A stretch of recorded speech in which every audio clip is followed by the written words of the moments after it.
yeah, counting on our resource.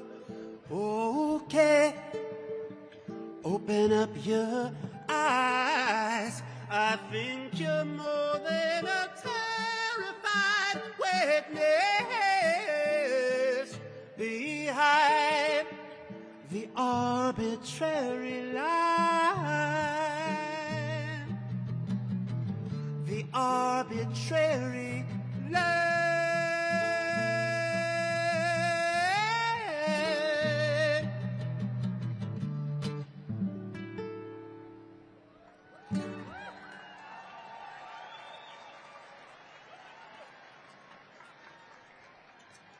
Thank you.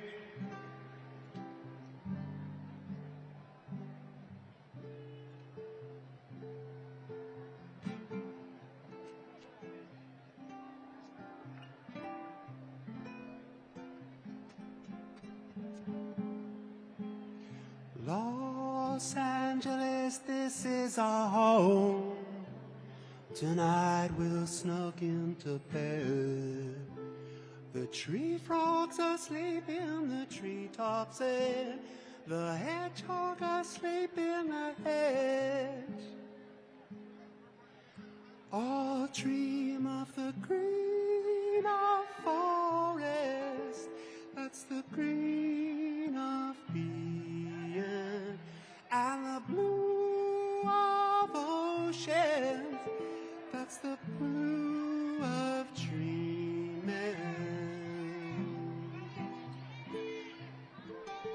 That's the blue of... Huh? Medic, okay. Medic at some place, somewhere. Okay. Okay. The blue of dreaming.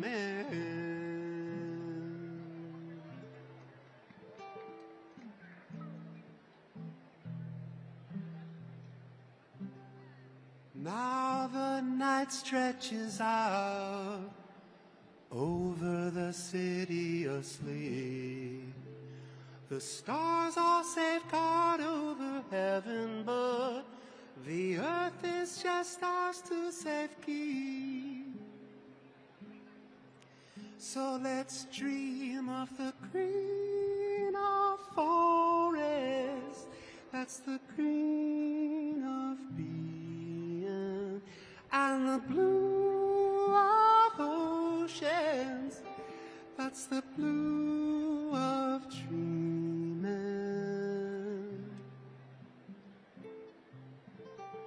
That's the blue of dreaming. That's the blue of dreaming.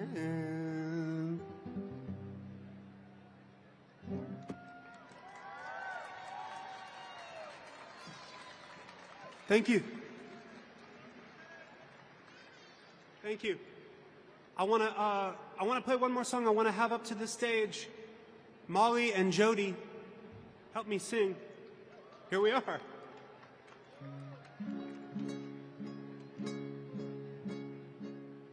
You guys' mics working? Great. All right, this is an old Black Flag song.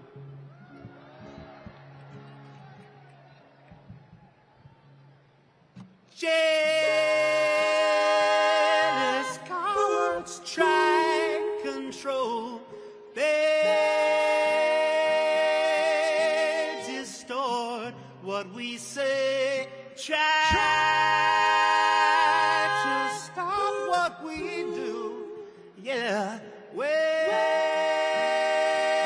they can't do it themselves. We are tired of your abuse. Try to stop us, but it's no use. Society's arms think they're smart. I find satisfaction in what they're lacking, 'cause they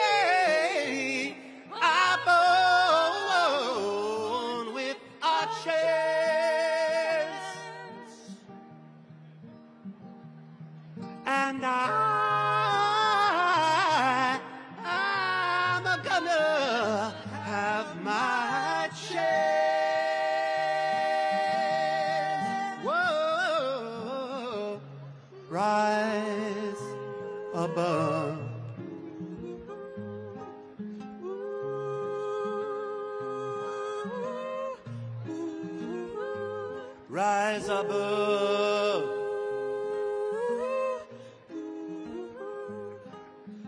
Rise above. Rise above. Rise above. Rise above. Rise above.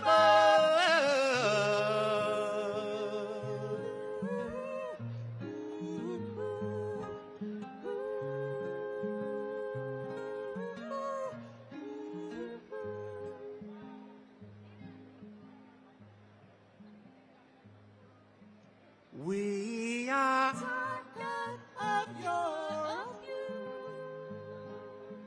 try to stop us, but it's no use. Society's arms think they're smart. I find satisfaction in what they're lacking, 'cause we are born with a chance.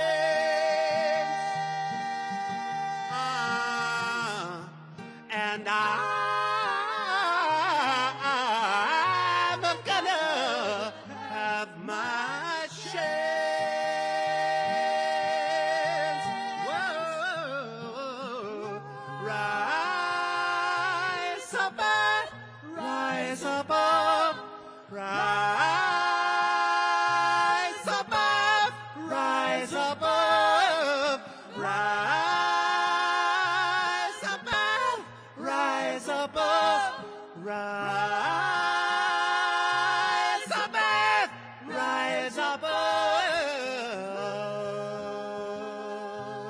above,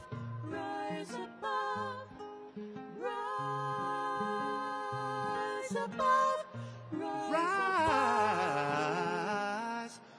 rise.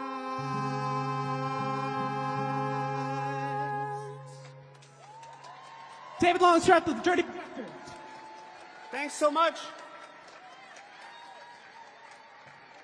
Los Angeles, you're beautiful. Elizabeth. You ready? Ready? He proudly served as a Bernie 2020 National Campaign co-chair, representing the heart of Silicon Valley. He's leading the charge to build an American future to believe in, fighting for modern manufacturing, Medicare for all, a $17 minimum wage, free public college, and a government free from corruption that works for the people. Please welcome Congressman Ro Khanna. Hello, Los Angeles! Let me say this. Bernie Sanders warned us.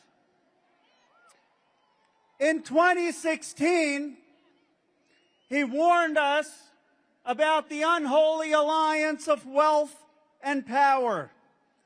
But the Democratic leadership rejected him. Then, in 2020, he warned us again about money in politics. But the establishment, they betrayed him. Now, for a third time, he's warning us about billionaires taking over our democracy. And guess what? Guess what? This time, Democrats in America are finally listening. There is hope, America. You are the hope. Look, you had the richest guy in the world spend $250 million to put Donald Trump back into the White House. Then Trump hands him the keys to slash Medicaid, gut public education, and rip food stamps away from families. You know what I think? You know what I think? Instead of giving $4 trillion of tax breaks to billionaires like Elon Musk. How about in this country we start to tax the billionaires?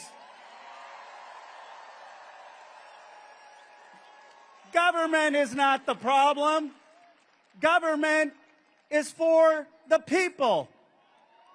When they talk about cutting Medicaid, we fight for Medicare for all. There's a better way. When they talk about cutting Social Security, we fight to expand Social Security. When Musk fires workers, we fight to give workers a raise the wage to $17. When they take away student loans, we fight to make public college and vocational education free. And when they have $1 trillion defense budget, we fight to slash the real waste in this country, the bloated defense contractors, so we can feed hungry kids and get a dentist for our seniors. Look, let me end with this.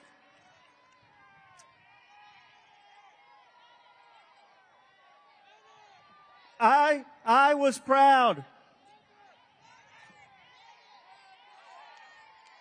I was proud to co-chair Bernie's campaign in 2020.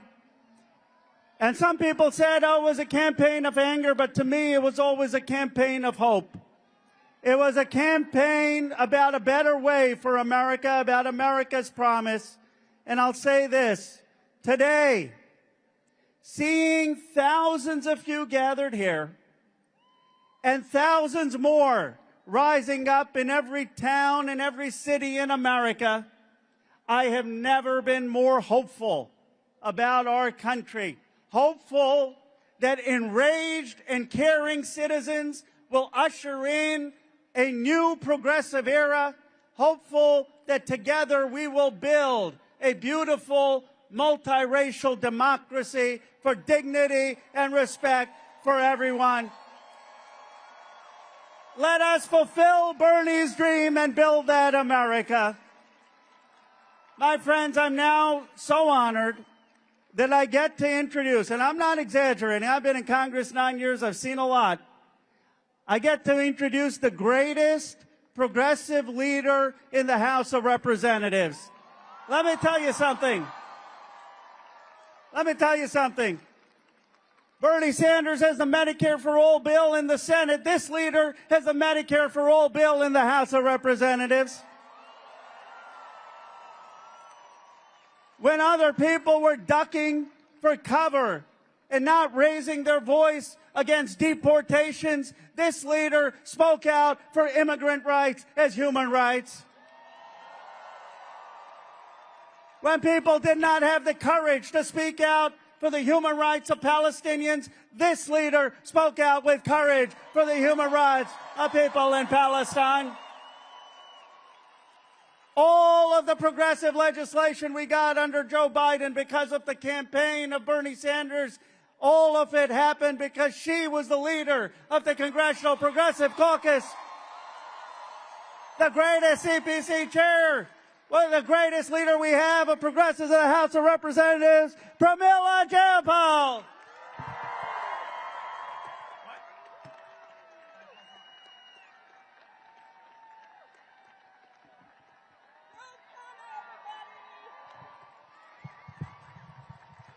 Give it up for Ro Khanna, everybody. LA, how are you? What's up, LA? It is so good to be right here with you to fight back against Donald Trump, Elon Musk, and the unelected billionaires and petty grifters that want to steal from you so they can buy another luxury yacht. We are here to fight back against the corporations that are hiking the cost of childcare and laying off workers. And we are here to fight back against the authoritarians who want to strip you of your freedom of speech, the freedom to make choices about your own body, even your privacy rights. But listen, those of you who know me know that I'm not just about fighting back. I am here because we are also fighting forward. We are not just an opposition party, we are also a proposition party. We know how the world should look, we know what's possible, and most importantly, we know what we deserve. Look, these guys, they want us to live, in the words of the great African philosopher Bayo Akamalafe, in a world of extraction, transaction, and distraction.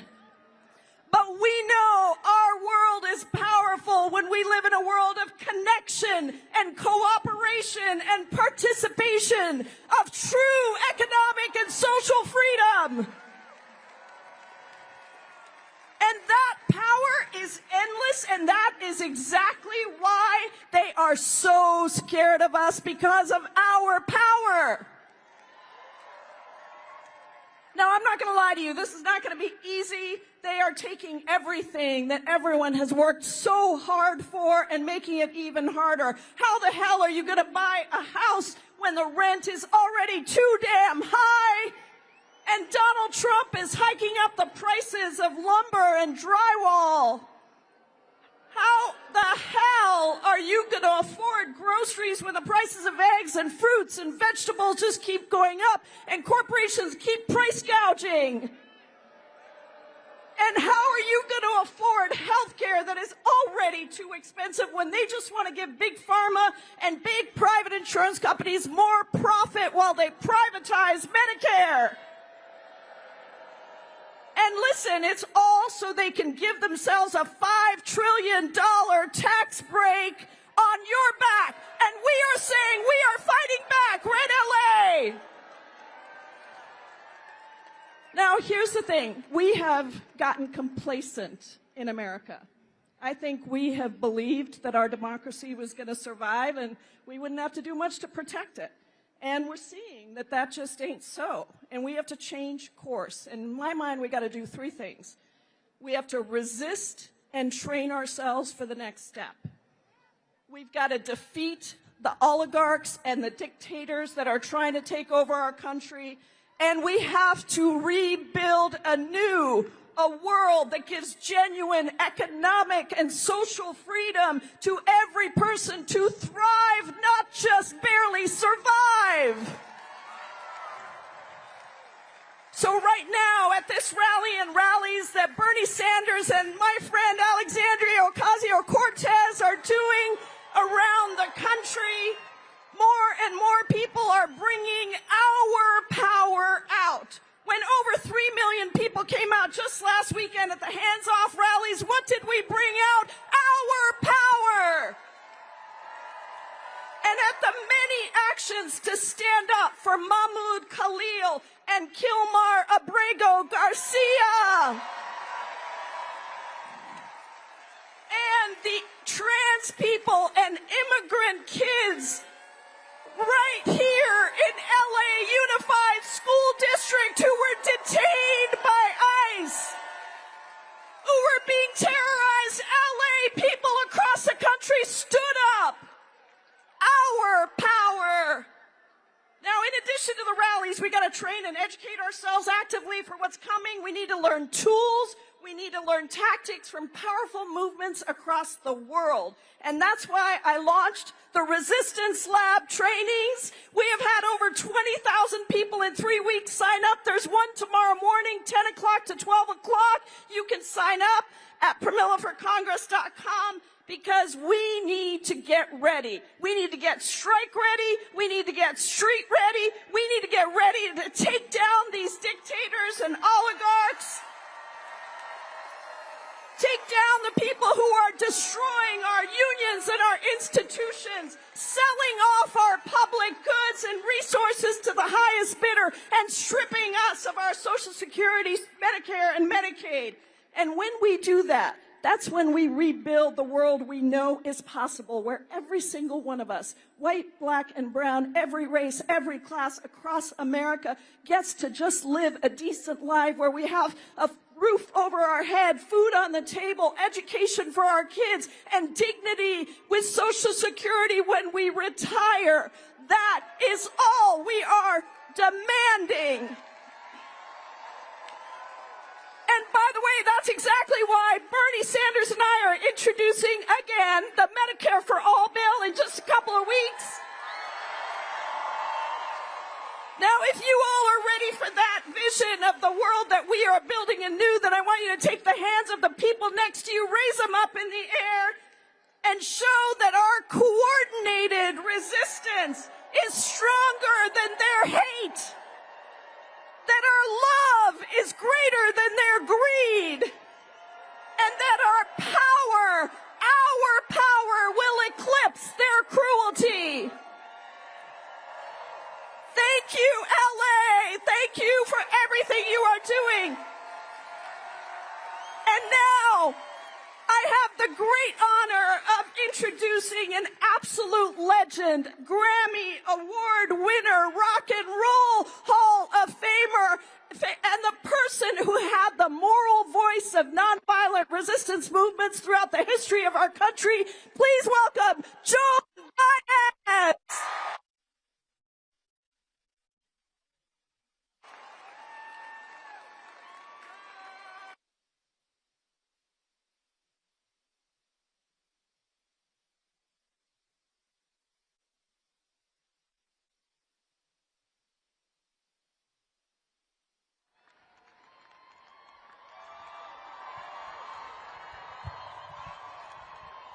Ain't gonna let nobody turn me around, turn me around, turn me around. Ain't gonna let nobody turn me around. Keep on walking, keep on talking, marching up to freedom land.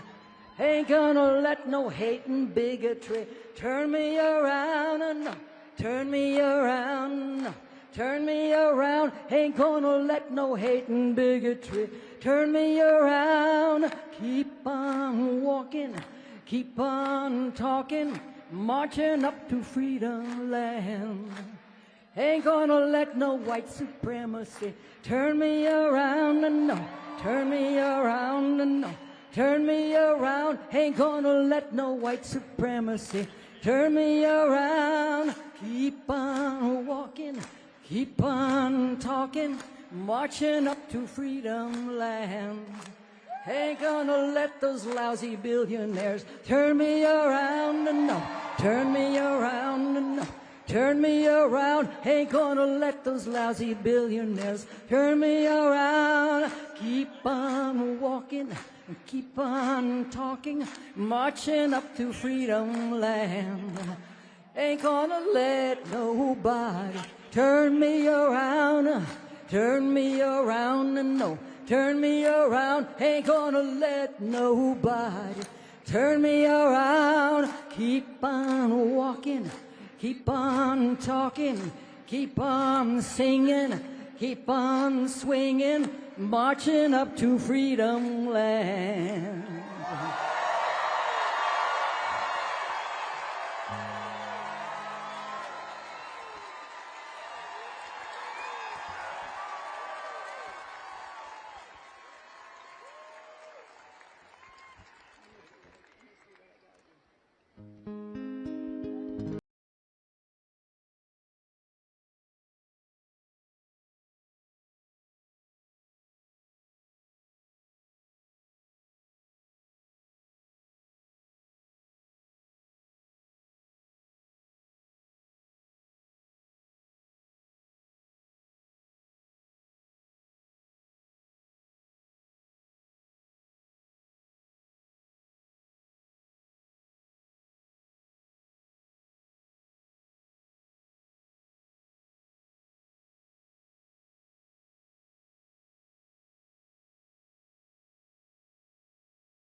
and I.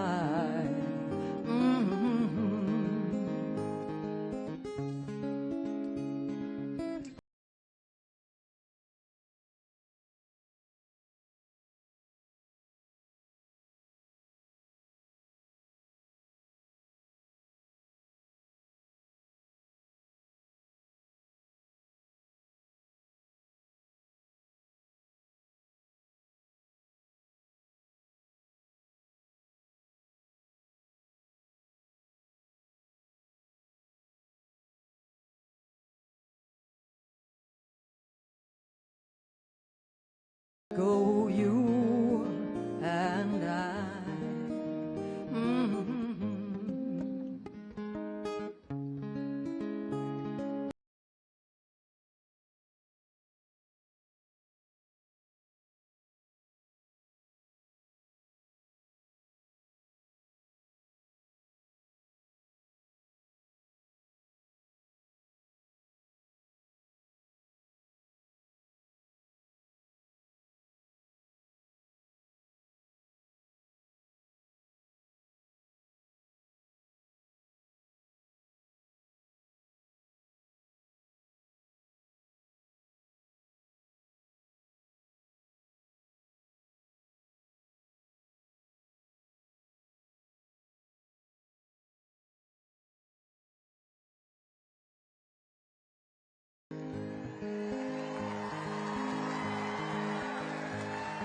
Show me the country where the bombs have to fall. Show me the ruins of those buildings once so tall. And I'll show you young land with yet so many reasons why. That there but for fortune go you and I, you and I.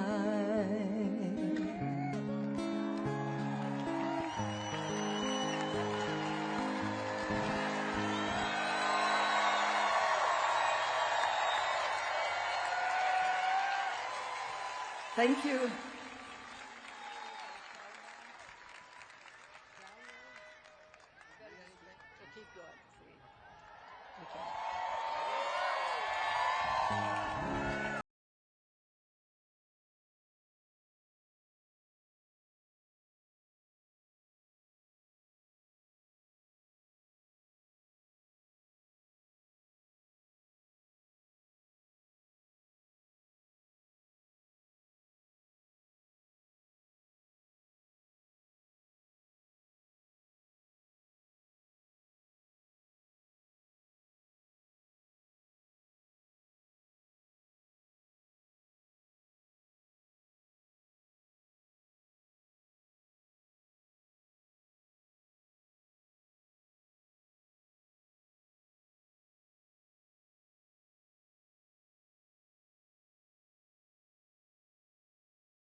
The only ones. I hope someday they'll join us and the world will be one.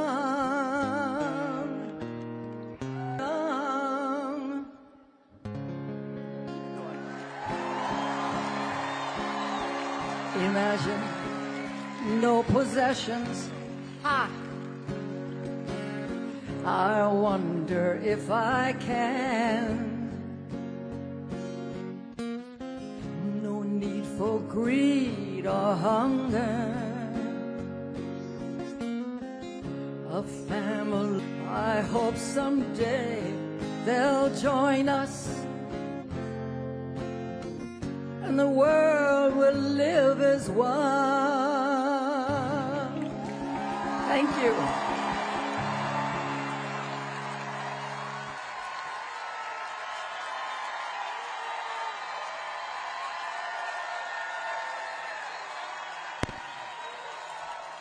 Thank you. Thank you.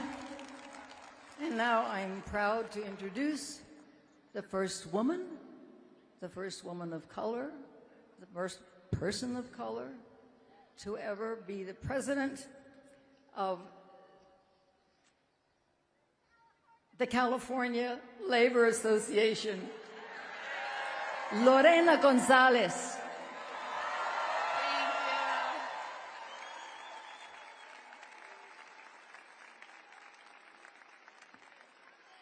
All right, brothers and sisters, are there some union members in the house? Fuck yeah!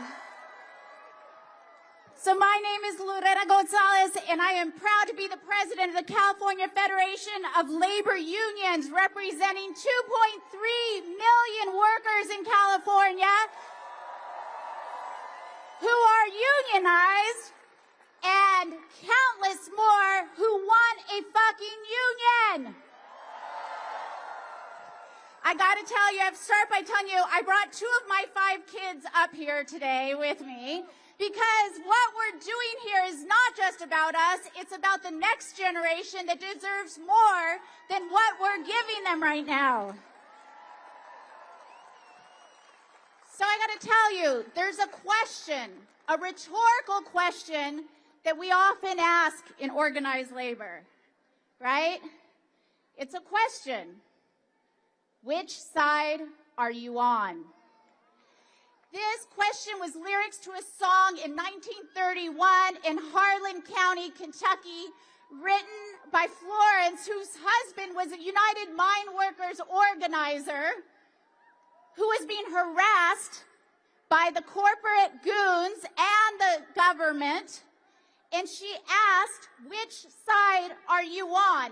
And I think as appropriate as that was for Kentucky in 1931, that's a question that we should be asking every elected official, every candidate for office, everyone in our family, our friends, ourselves, everyone you see in America in 2025, which side are you on? And it's easy. Are you on the side of hard-working individuals, all of us who have to scrape it together to make ends meet, to have a house over our head, to make sure we're feeding our kids? Or are you on the side of greedy corporations that continue to make profits at the expense of our labor? Which side are you on? I'm with the workers. Are you on the side of the combat veteran who went and fought for our rights and came home to the promise of a good federal job?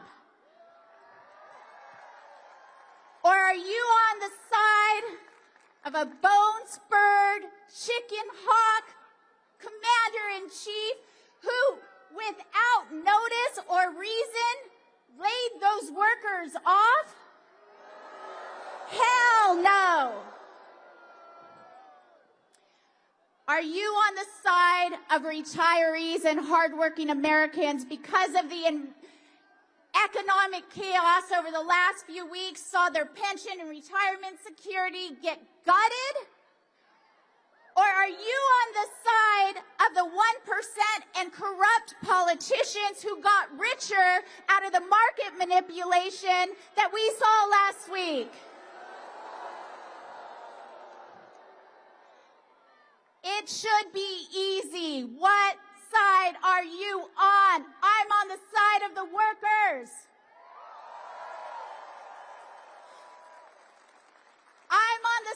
side of the baristas and the warehouse workers and the gig workers and the academic workers and the nurses and every worker that is organizing for a union.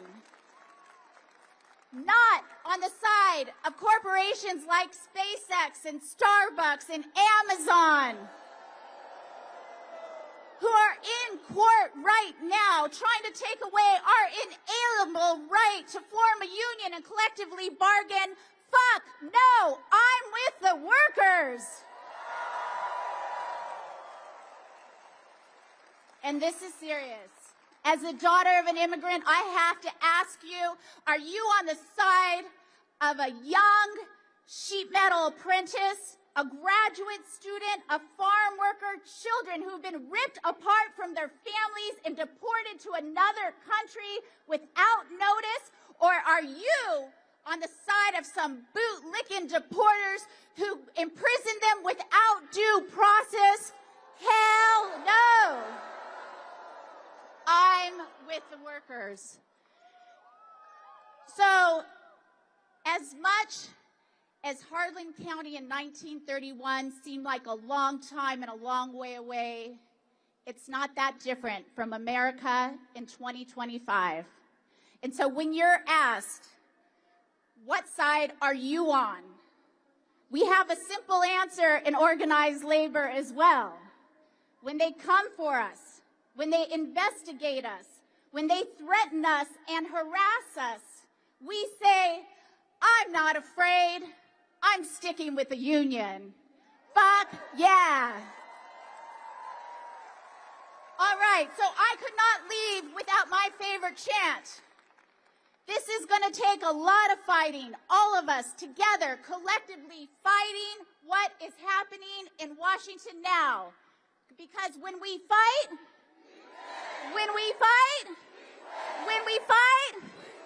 let's go fucking fight!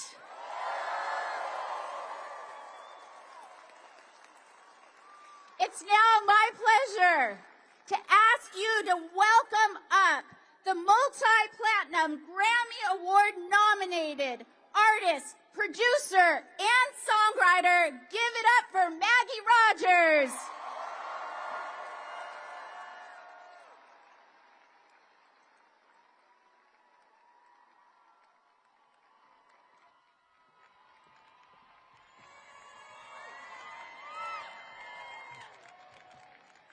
What's going on, Los Angeles?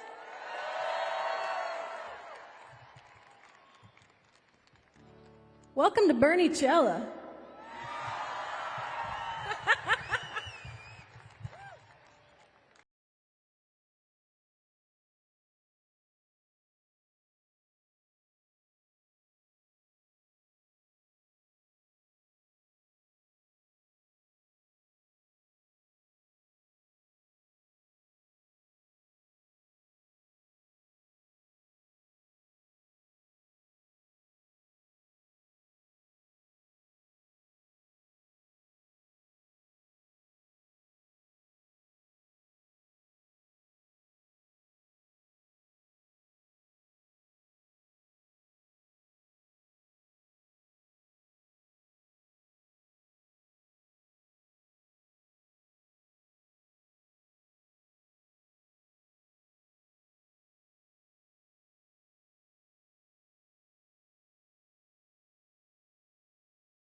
Different kind of girl.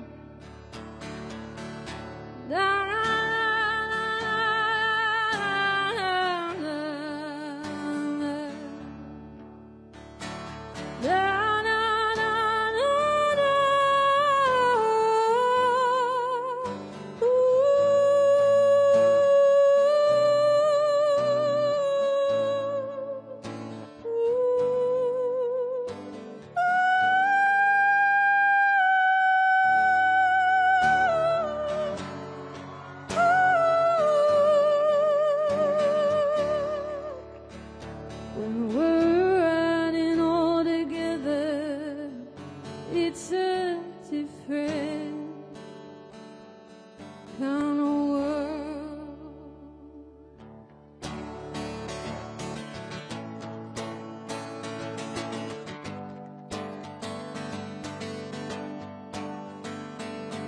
I don't.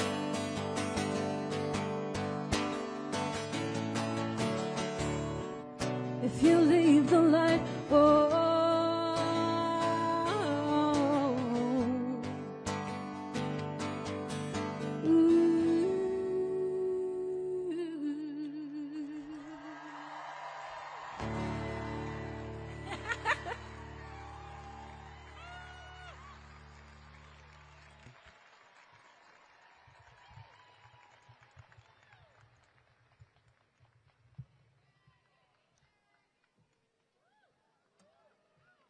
There is nowhere else in the world I would rather be right now than right here.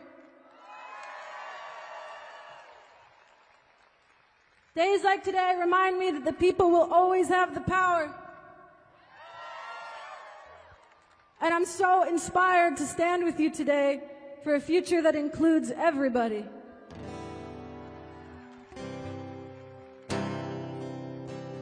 This is a song called Alaska.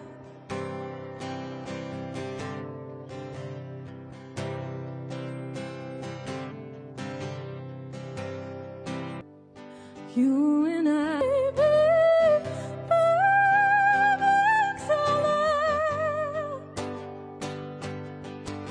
you and I, there's air in between. Ooh, ooh, ooh, ooh, ooh, ooh,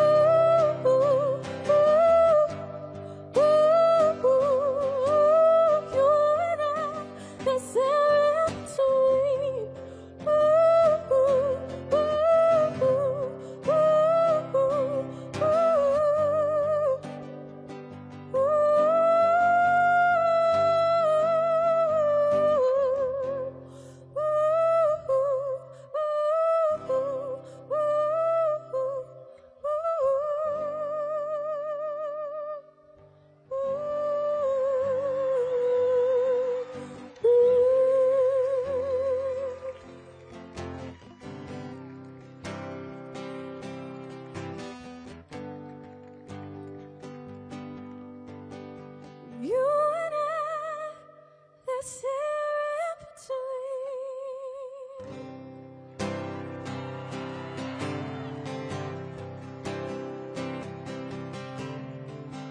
Please join me in welcoming my dear friend, Joan Baez, back to the stage.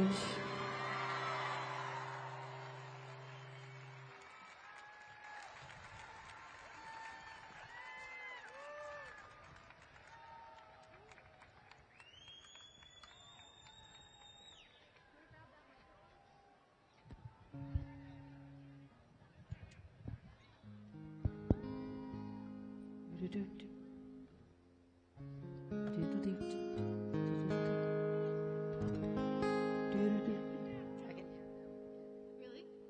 It's okay. You just gotta do it. Can you hear me? Yes. All right.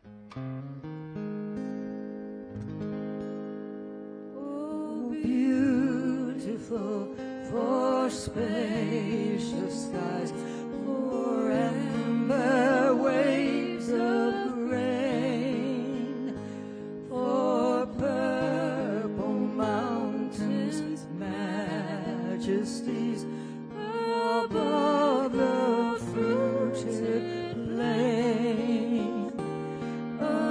America, America,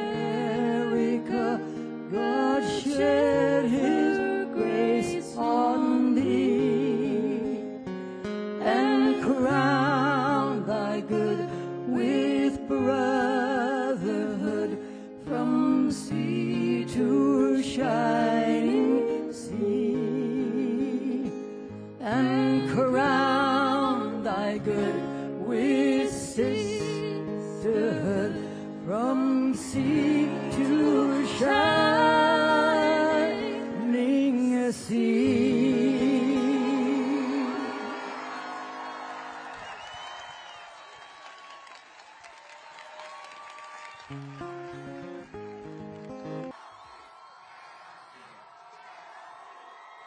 Hello, Los Angeles!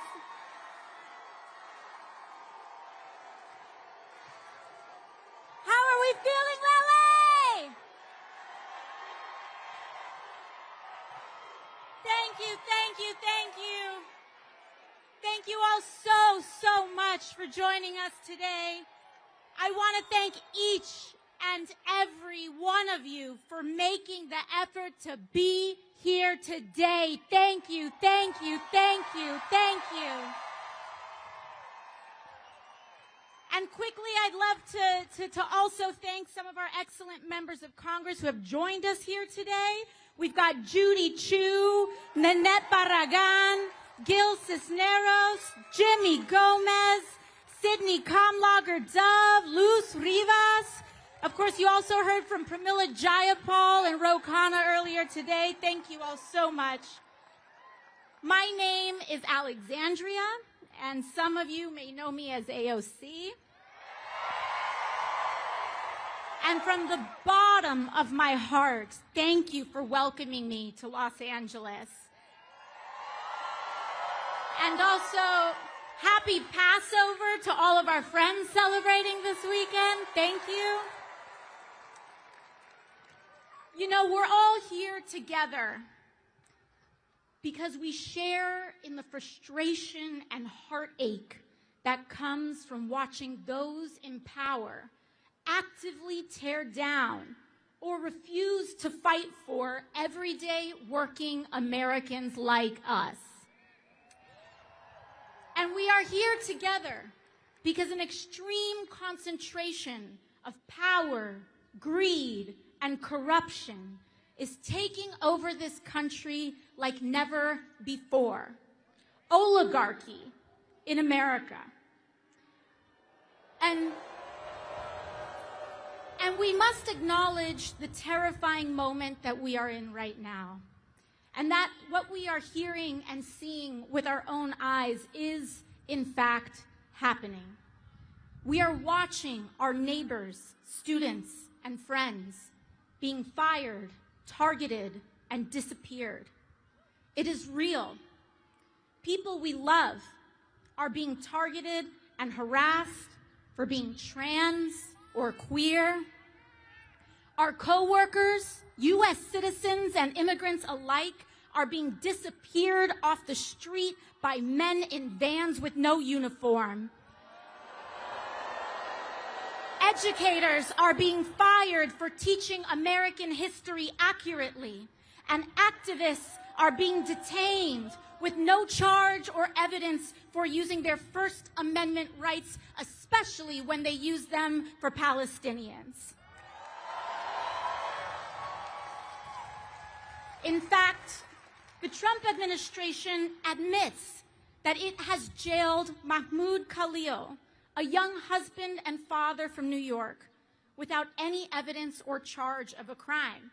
The Trump administration admits that they have thrown Mahmoud in a cell thousands of miles away because he attended a protest and are detaining him for the content of his speech and nothing more. In fact, Donald Trump's detention of someone like Mahmoud Khalil for his speech is anti-American. And we demand his release, along with the release of Rumeysa Ozturk, who he is also jailing for writing an op-ed in her school paper. And we demand their release because we, Los Angeles, we do have power in this moment. All of us do, and everyday people do. In fact, you all showed that this week, LA. A few days ago, ICE officials attempted to enter 2 LAUSD schools to target kids. They lied to school officials and claimed that they had parents' permission to get to these children when they didn't.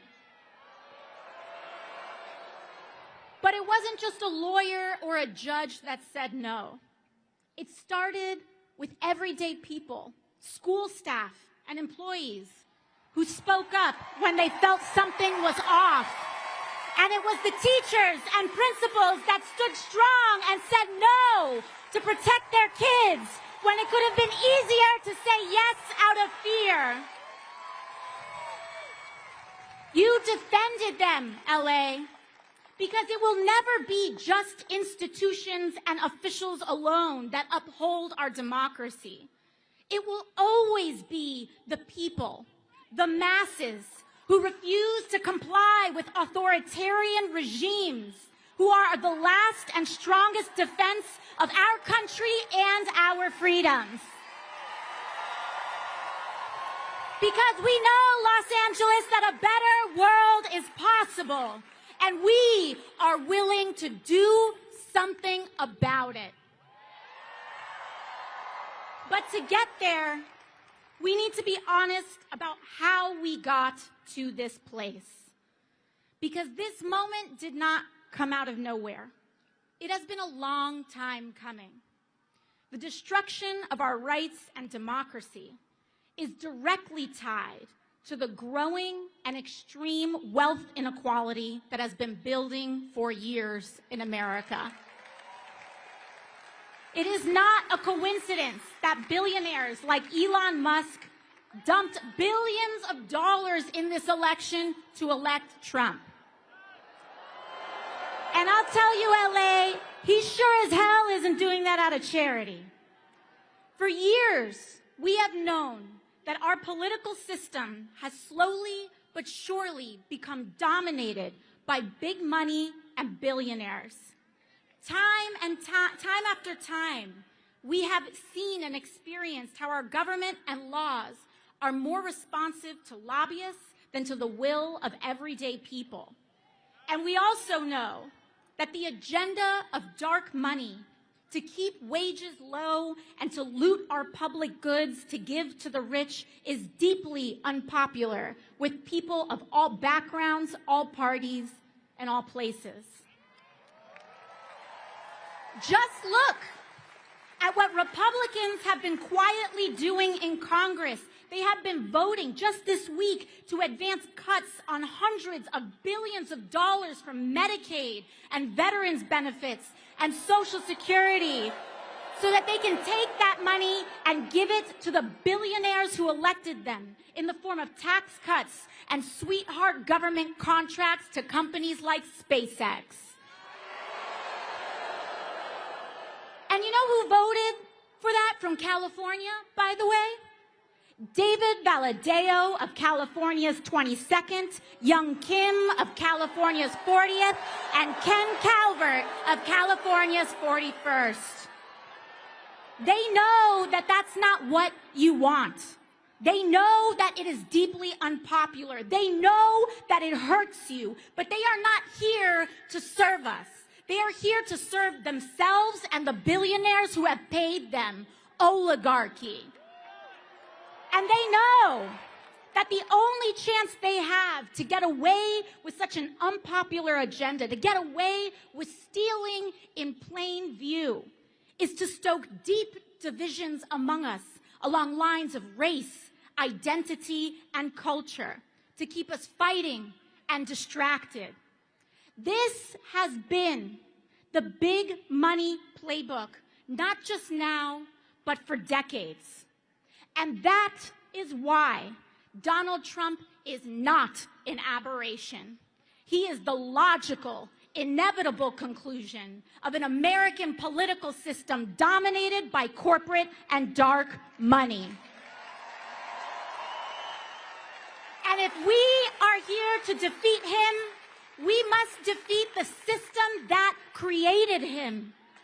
Money in politics is the hand of oligarchy, Los Angeles. And we are at a crossroads. We can either have extreme wealth inequality with the toxic division and corruption that it requires to survive, or we can have a fair economy that guarantees health care to all for working people, along with a democracy and freedoms that uphold it. Oligarchy or democracy, but we cannot have both. Los Angeles, I've made my choice. We must fight the oligarchy that has created this nightmare. And that is why I have never taken money from lobbyists or corporations, and it's why I never will.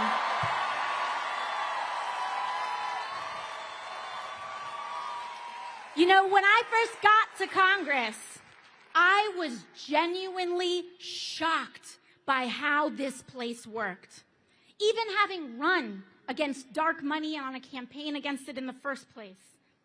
The everyday influence of corruption and dark money was astonishing, how normalized it is. In fact, Congress and members of Congress have somehow conditioned itself to actually believe that it is normal for elected representatives who swear an oath to the American people to day trade individual stocks that make millions with the sensitive information that we are entrusted with for the purpose of governing. How can anyone possibly make an objective vote on healthcare, energy, or war when their personal money is tied up in pharmaceutical, oil and gas, or defense company stocks? They can't. You can't. And we saw this play out this week with Trump's corrupt and disastrous tariff scheme. I hope that we all see now that the White House's tariff shuffle here didn't have anything to do with manufacturing like they claimed. It was about manipulating the markets. It was about hurting retirees and everyday people in the sell-off so Trump could quietly enrich his friends who he nudged to buy the dip before reversing it all in the morning. Donald Trump is a criminal. A criminal found guilty of 34 felony counts of fraud. Of course, he is lying and manipulating the stock market too. He is at his best making himself, the billionaires who back him, and the members of Congress who trade with him rich. Not you, not me, not the people. And to be clear, I don't care what party you are, Democrat or Republican. I don't care what position one holds. Members of Congress and elected officials holding and trading individual stock is wrong. It must end, and we must ban it. But I'll give you another example of how shocking and casual this all was when I was first elected. Just this year, I was named and appointed to the powerful Energy and Commerce Committee. This is one of the most powerful committees in all of Congress. And for years, lobbyists worked to keep me off this committee. It oversees 2/3 of the American economy: healthcare, energy, technology, trade. As they say in Congress, if it moves, it's energy. If it doesn't, it's commerce. And that's the jurisdiction of this committee. And an interesting thing that happened was that the day I was named to this committee, the same day, my office's phones rang off the hook and our inboxes were flooded by every corporate lobbyist under the sun. They all wanted to be my best friend. But you know what, Los Angeles? Because of your support, because of you all showing up, because I don't have to take a dime in corporate money, you allow me to say no. But not everyone is so lucky. I have seen firsthand how these groups bully and pressure members of Congress, threatening to either take money away or spend it against them if they don't do what they want. And what they want is for our lives to be as expensive as possible on the lowest possible wage. It all trickles down to how life feels for working people today. These facts of life, the feeling of the water rising up to our throats, the impossibility to afford anything easily, the fear of speaking up, the deeply bitter and toxic division driven more by algorithms on social media than individual thought, the crumbling of our rights and protections, understand that all of this is what it means and what it feels like to be governed by billionaires. This is what oligarchy feels like, and it only will get worse until we act. It is this system that relies on division to legislate greed that has brought us the most corrupt administration in American history and the Republican majorities to support it. Big money is how we got Donald Trump. And his whole presidency began with launching tools for bribery, meme coins to fleece working people and move around money in the dark, extortion settlements from media companies and law firms who gladly pay them. The removal of duly elected officials on Inauguration Day. Donald Trump removed duly elected officials from the chamber in order to make space for who's really in charge who were the billionaires who sat behind him. They have one central economic mission: to make billionaires richer at the expense of the United States of America. And it does not surprise us that their first economic mission has been to target Medicaid, Medicare, and Social Security, to fire our federal workers, and fleece and abandon our veterans so that they can hand that money off to the billionaires who are backing them. But this isn't just about the Republican attacks on working people, LA. We need a Democratic Party that fights harder for us too. And that means our communities, all of us coming together, choosing and voting for Democrats and elected officials who know how to stand for the working class. And LA, I want to thank you for working very hard and doing your best to try to make that happen. In fact, last month, when other Democrats caved, your senators, Alex Padilla and Adam Schiff, stood strong against the D.C. pressure and voted against the Republican spending bill to cut billions for working people. In fact, all of your Democratic members of Congress and all of your members here today voted against that bill too. Defend them, LA, and don't stop there.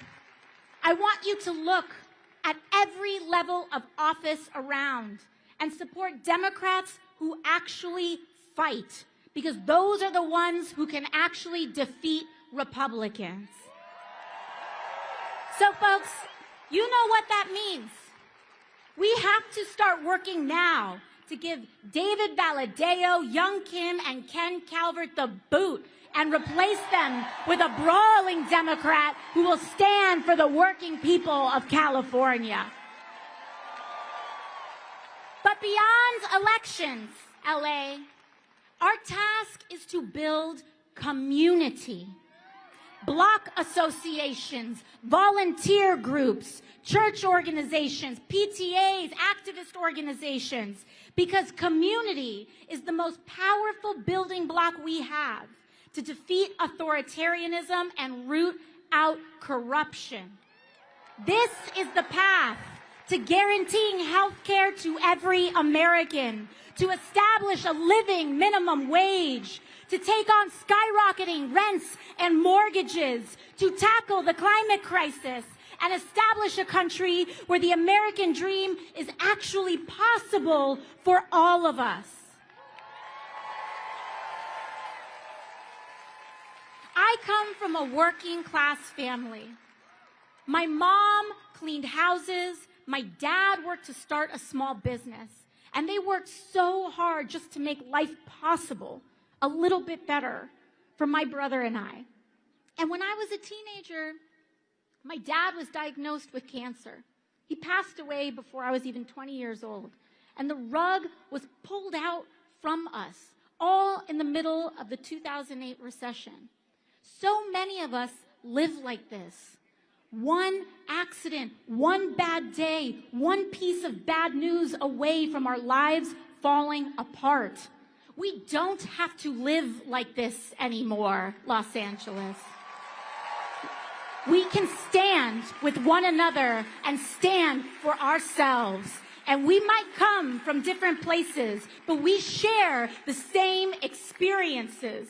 So to all who came here today unsure of whether this is where you belong, I want to say that you do. No matter if you have all the right words to say, no matter your race, religion, gender identity, or status, no matter if you disagree with me on some things, but if you are willing to fight for someone that you don't know, you are welcome here. If you are willing to fight for working people regardless of who they are, how they identify, you are welcome here. Because here, everyone is valued. But we have to stand together. We cannot be tempted to turn in our neighbors or be fooled into thinking that we are really that much different from a trans kid who wants to get accepted by their friends. That we're that different from a dreamer who worked to go to college and try to provide for their family. That we're that different from anyone who's not like us. Hate is a trap that sinks us all. And it is standing together without exception to reject division. That is the only way we can win.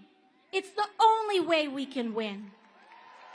So I hope you see that this movement is not about partisan labels or purity tests, but it's about class solidarity. It is about the thousands of you who came out here today to stand together and say our lives deserve dignity and our work deserves respect. No matter who we are here to make a sacred promise to each other.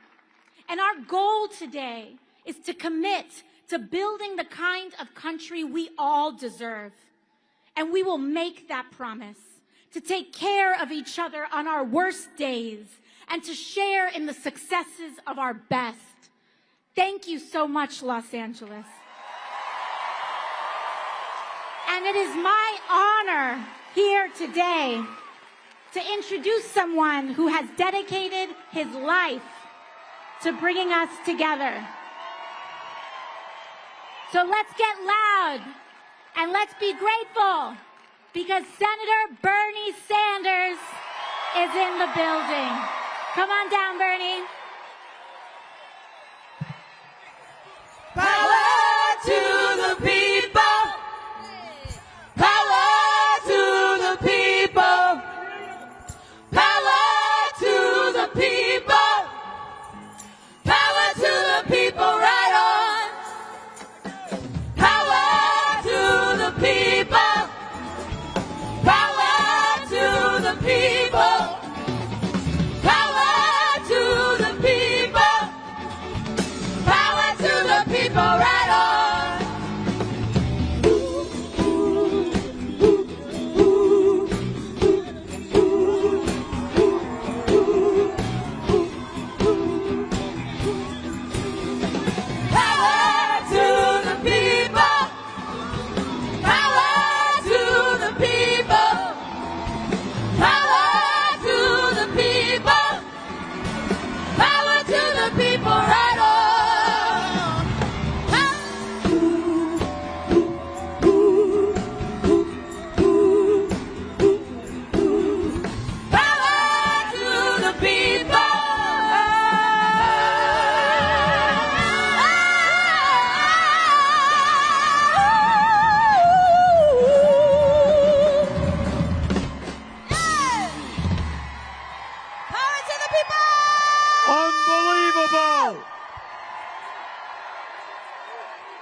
There are people a half a mile away.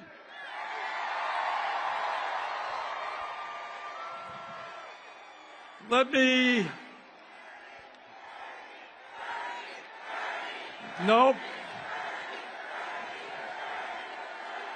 It's not Bernie, it is you.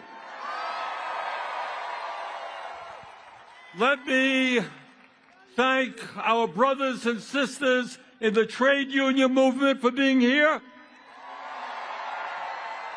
Let me thank Unite Here, Liuna Local 724, ILWU, the Longshoremen, CNA nurses, NNN nurses, NUHW Kaiser nurses, UTLA, UAW, California Labor Federation, AFL-CIO. And today we pledge with our brothers and sisters in the trade union movement, we are going to grow the movement. Millions of workers want to join unions because they know they're going to get better wages, better benefits, better working conditions. Let's do it.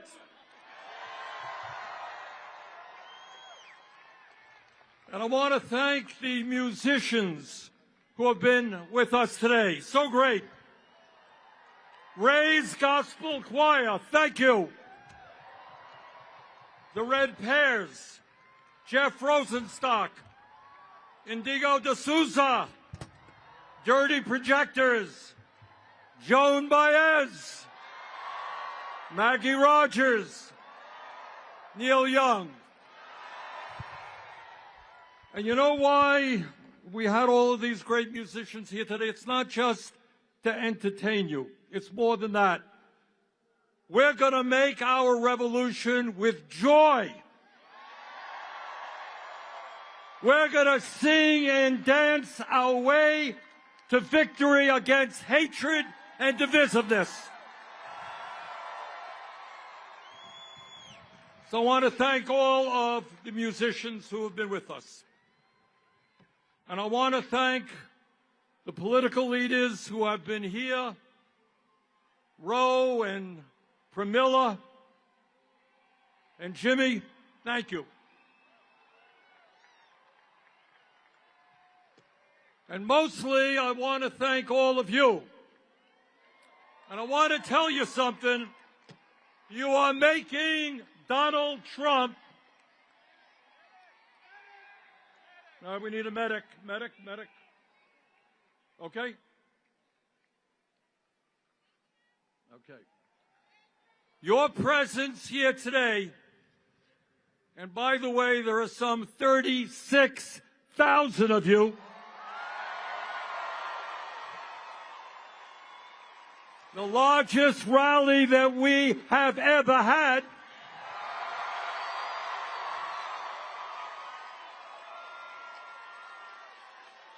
And your presence here today is making Donald Trump and Elon Musk very nervous.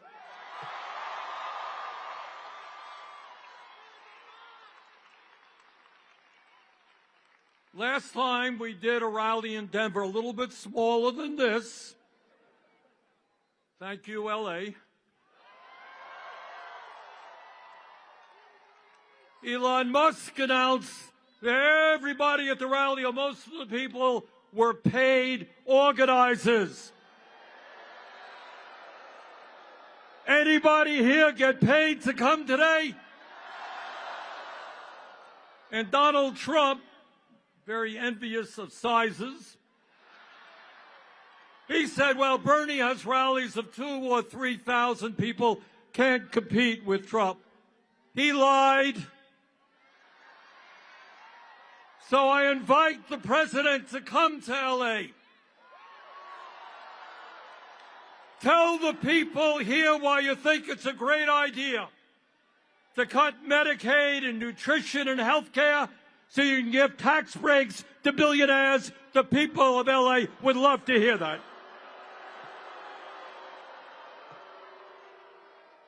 So why are we here in LA today? And the answer is obvious.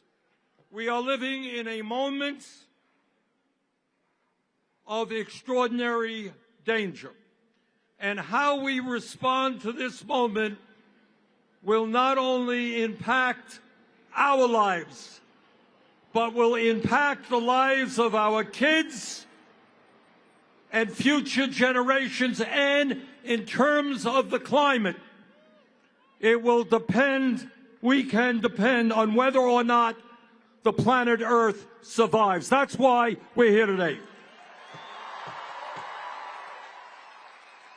We're living at a moment where a handful of billionaires control the economic and political life of our country. We're living at a moment with a president who has no understanding or respect for the Constitution of the United States. And let us make no doubt about it, moving us rapidly toward an authoritarian form of society. And Mr. Trump, we ain't going there. We are living in a moment where the Republican Party has, to a large degree, become a cult of the individual, obeying Trump's every wish, and at a time of massive income and wealth inequality. Right now, as we speak, they are plotting about how they can give $1.1 trillion in tax breaks to the 1% and devastate programs that working families need. You know, it's funny. Just yesterday, our good friend Elon Musk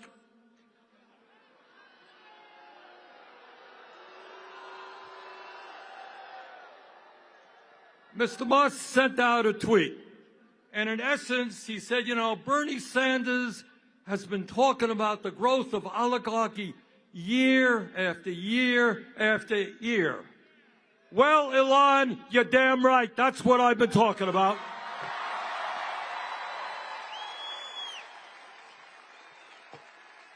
The difference is, I'm no longer talking about how we're moving to oligarchy. I'm talking about how we are living today in an oligarchic form of society. 3 months ago, when Trump was inaugurated, standing right behind him during his inauguration were the three wealthiest people in this country, Mr. Musk, Mr. Bezos, and Mr. Zuckerberg.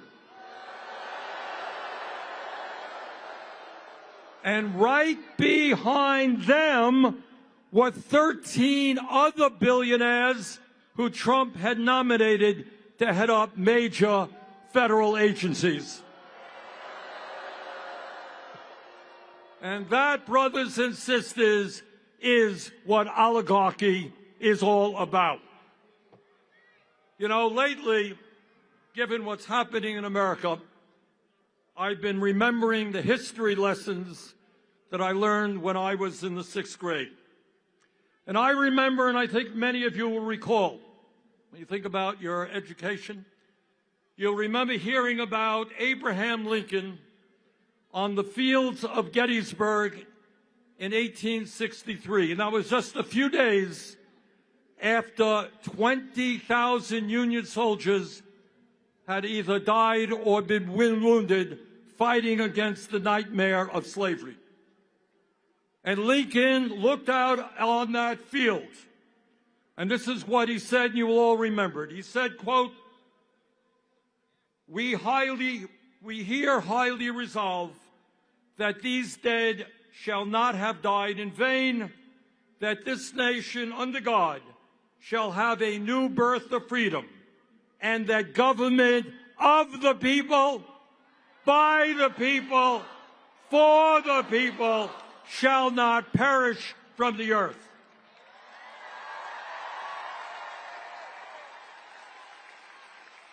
And that is precisely why we are here today, to make sure that government of, by, and for the people does not perish, and that we do not become a government of the billionaire class, by the billionaire class, and for the billionaire class. The American people do not want the richest guy on earth running all over Washington, D.C., decimating the Social Security Administration, making it harder. It's the richest guy on earth, making it harder for old people with disabilities to get the benefits that they paid into. Proposing to lay off 83,000 workers at the Veterans Administration. Denying the health care that the men and women who put their lives on the line to defend us deserve. Slashing the Department of Education. Decimating USAID, which, by the way, means that hundreds of thousands, if not millions, of the most desperate people in this world will die as a result. And when we talk about oligarchy, it is not just economics. I trust that all of you know that you are living under a corrupt campaign finance system which allows billionaires to buy elections. Don't tell me about democracy when Musk himself can put $270 million to elect Donald Trump and then get rewarded with the most important position in government. But it's not just Musk and Republicans, it's the Democratic Party as well. Their billionaires tell candidates, don't stand up to the powerful special interest. And too many Democrats are listening to them. And that is why if we want to preserve democracy in America, we've got to overturn this disastrous Citizens United Supreme Court decision. And we got to move to public funding of elections. In America, one person, one vote, not billionaires buying elections. And let me tell you something about the oligarchs. They are very, very religious people. But their religion is not based on doing unto others as you would have them do unto you. Their religion is not based on love or justice. Their religion is based on greed, greed, and more greed.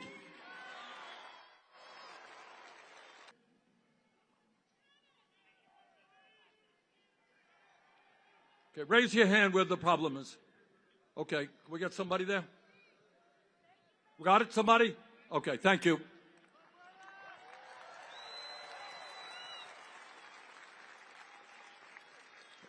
But it's not just oligarchy. We're fighting a president who undermines our Constitution every day and threatens our freedom of speech and assembly, and whose agents are rounding up innocent people off the streets, putting them in unmarked vans and throwing them in detention centers.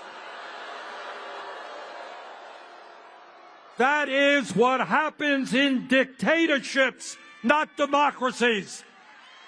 And we're going to stop that outrageous action on the part of the president. You know, our founding fathers of this country were no dummies. They wrote a constitution and established a form of government with a separation of powers. Remember we're reading all about that? You got a legislative body, Congress. You got an executive branch, president. You got a judiciary, the federal courts. And they wrote that document because they had just fought a brutal war against the autocratic King of England. And what they understood as they were forming this new country, that they never wanted to see a nation where one person had unlimited power. Well, Trump wants that power. We are not giving it to him.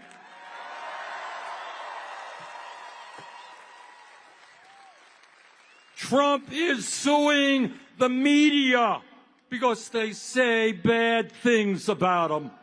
Oh, how horrible is that? He has sued ABC, CBS, Meta, the Des Moines Register. His FCC is investigating NPR and PBS. He loves the media when they fawn over him, but he can't take criticism. This from a guy who has made vulgar comments about his opponents. Hey, Mr. President, if you can't take criticism, get out of politics. That's what democracy is about.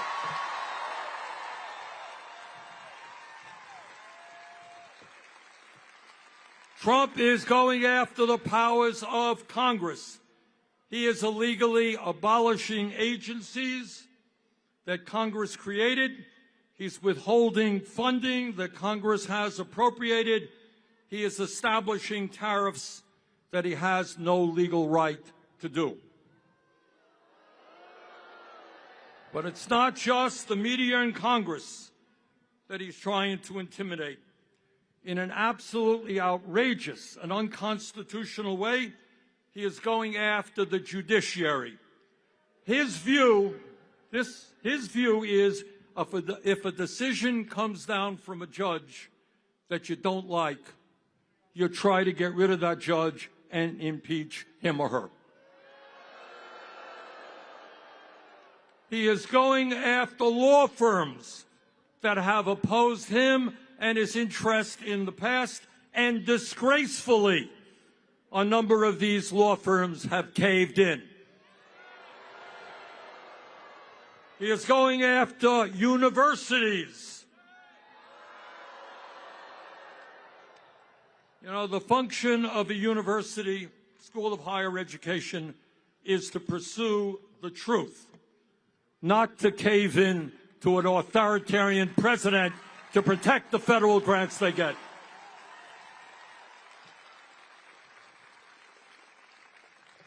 But it is not just Trump's and his administration's domestic policy that we should be concerned about. For the first time in our 250-year history, we have a president who is aligning himself with dictatorship abroad. No, Mr. Trump, Ukraine did not start that war. Putin and Russia did.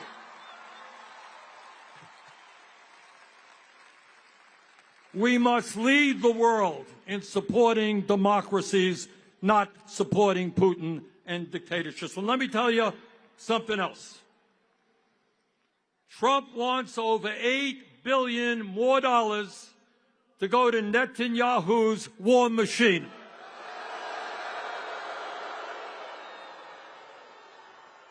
Israel has a right to defend itself against terrorism, but it does not have a right to go to war against the entire Palestinian people.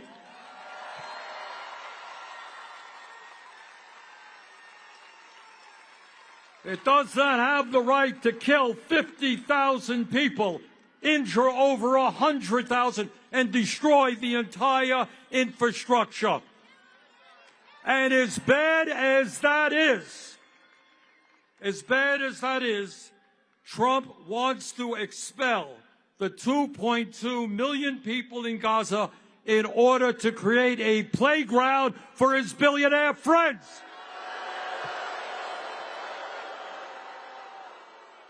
That is beyond insane, and we will never, never let that happen.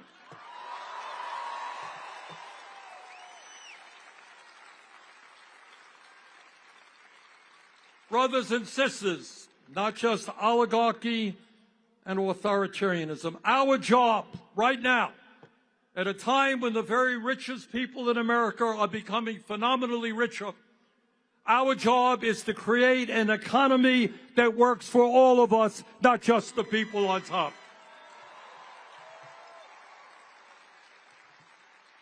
All right, I'm going to do something radical here. You ready? I'm going to tell the truth. I'm going to talk about what's really going on in America today, and that is we are living with two Americas. One America, the people on top, have never, ever in the history of our country had it so good. Today, we have more income and wealth inequality than we have ever had. The three wealthiest people own more wealth than the bottom half of American society, 170 million people. The top 1%. 1% owns more wealth than the bottom 90%, and the CEOs of major corporations now earn 300 times what their workers are making. Is there a medical issue? All right, we need an EMT there. Raise your hand, guys.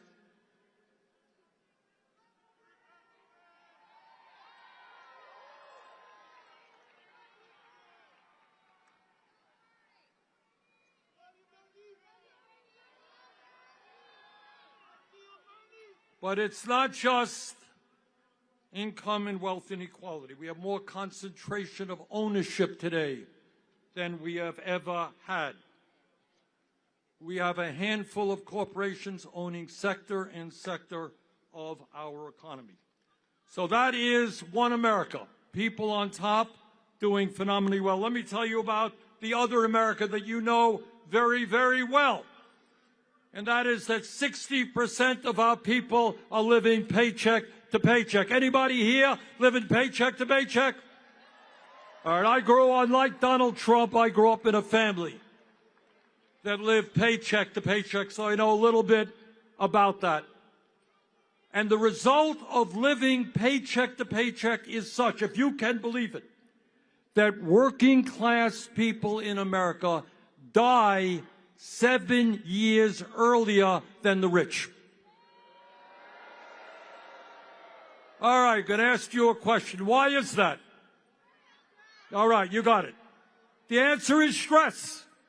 If you got to worry every single day how you're going to feed your kids, how you're going to pay the rent, how you're going to make sure that your car doesn't break down so you can get to work, how you're going to afford to provide for your kid when your kid gets sick and needs to go to a doctor, how you have to work when your schedule is changed every day and you have a boss who doesn't care about you. When you live under those conditions day after day, year after year, it eats away at your body, it eats away in your mind. We need to create an economy where all of our people can live out their life expectancy in the way that they should.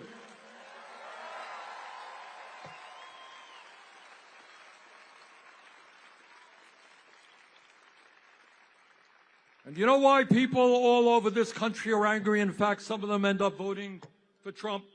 Let me tell you something you don't hear much about in the corporate media or in the halls of Congress.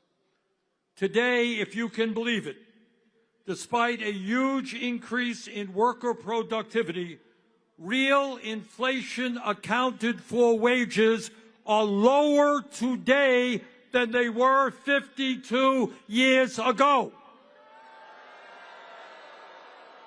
So workers are producing more and more, but all of what they produce, all of the benefits are going to the top 1%. And during that same period, we have seen a $75 trillion transfer of wealth from the bottom 90% to the top 1%.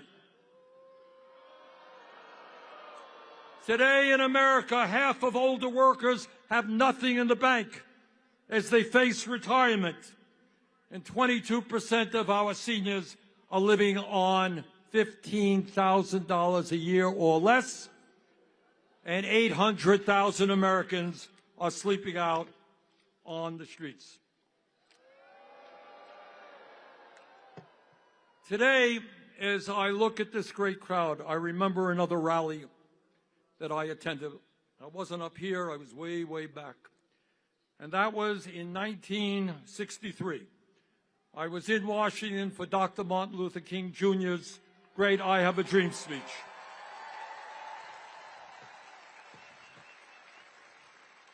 And the truth is, while many, many problems remain, we should be proud that we have made significant progress in fighting racism. And I can remember several decades ago that in the United States Senate, there were all of 2 women, virtually no women governors, very few women in the House. Hundreds of women died every year because they could not access legal abortions.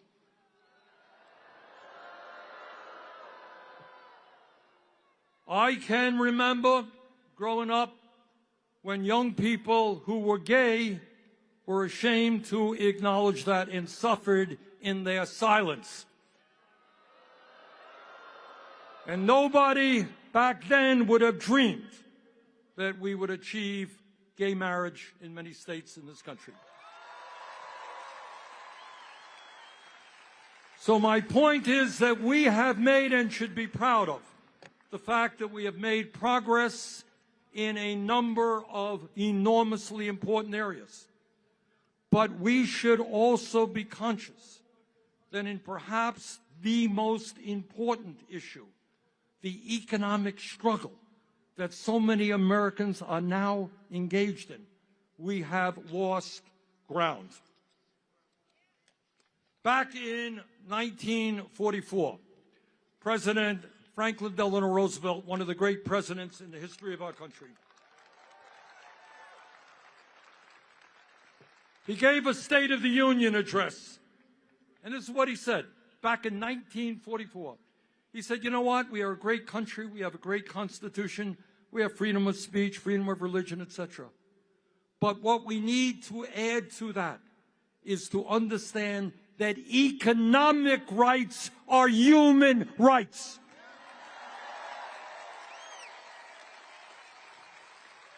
That if you can't afford to go to a doctor, doesn't really matter about voting. If you can't afford to feed your kids, freedom of assembly doesn't matter that much. He said economic rights are human rights. So today, in the year 2025, we have got to pick up that banner. Economic rights are human rights. Every single person is entitled to that.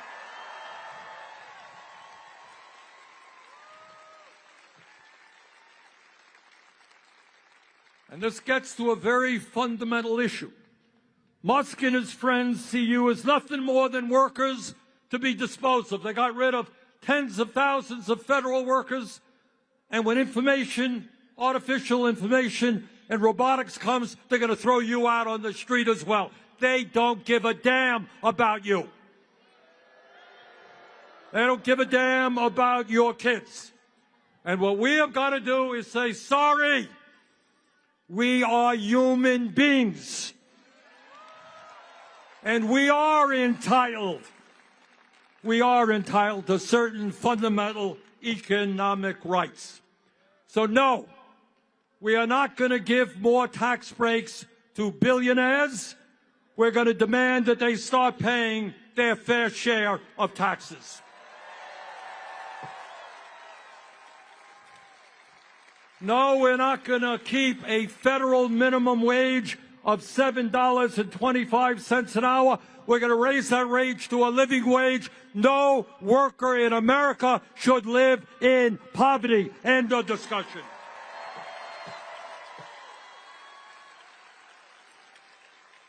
And we're going to pass the PRO Act to make sure that employers cannot act illegally when workers are trying to form unions. We're going to grow the trade union movement. In America, we're not going to turn our backs on our parents and grandparents who helped build this country.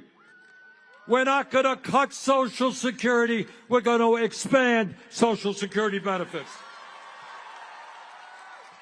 And by the way, we're going to reestablish defined benefit pensions for workers in this America.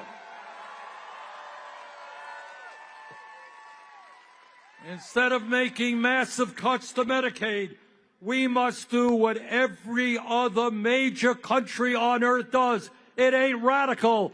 Health care is a human right. We're going to guarantee health care to all.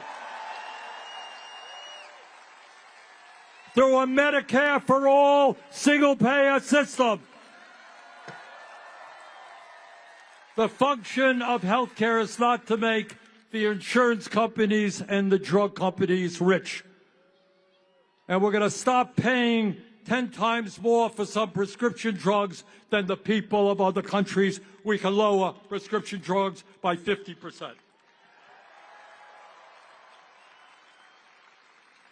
Here in LA, in Burlington, Vermont, and all across this country, we have a major housing crisis. Am I right? And it's not just homelessness. It's people paying 40, 50, 60% of their limited incomes in housing.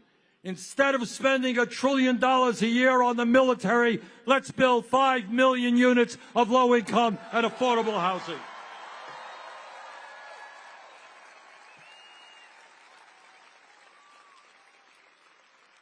Brothers and sisters, we live in a competitive global economy. And if we're going to effectively compete, we need the best educated workforce in the world. It is nothing less than insane and counterproductive that we have young people leaving higher education $50,000, $80,000 in debt. We need more doctors. You know what doctors are leaving medical school with? $500,000 in debt. Nurses are leaving $100,000 in debt. Education is a human right, from child care through college. We need sheet metal workers. We need carpenters. We need construction workers. We need apprenticeship programs. We need to make public colleges, universities, and trade schools tuition free.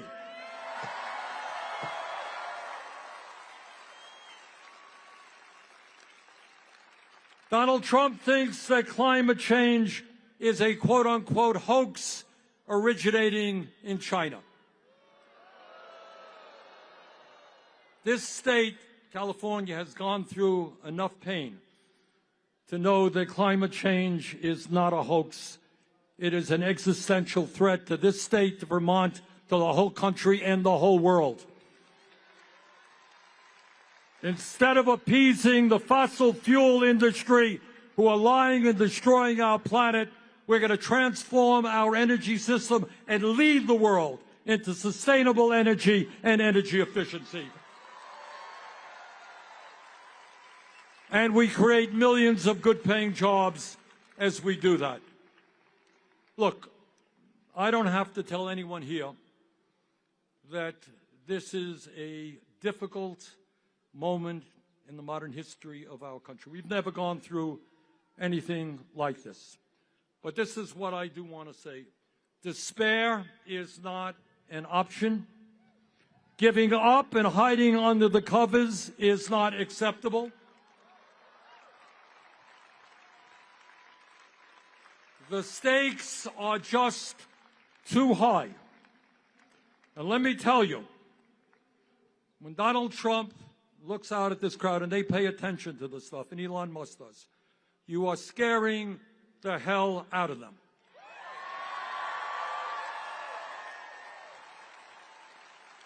Because they know what you know and what I know, is that they are the 1%, we are the 99%.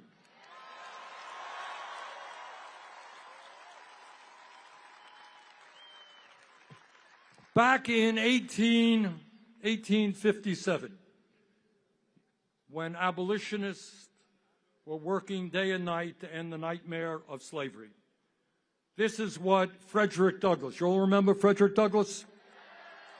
Very great abolitionist. Listen closely to what he said, because it is as relevant today as it was back then in the fight against slavery. This is what he said, quote, "Power concedes nothing without a demand. It never did, and it never will. Find out just when any people will quietly submit to, and you have found out the exact measure of injustice and wrong which will be imposed upon them. And these will continue till they are resisted with either words or blows or with both. The limits of tyrants are prescribed by the endurance of those whom they oppress."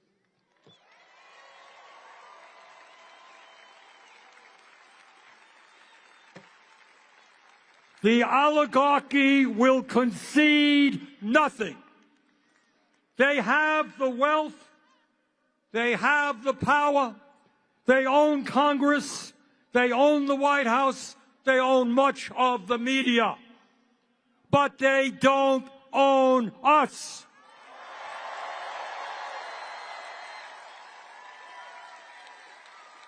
Now, I'm not going to tell you that it's going to be easy. It's not. We're going to have to fight them door to door, workplace to workplace, school to school.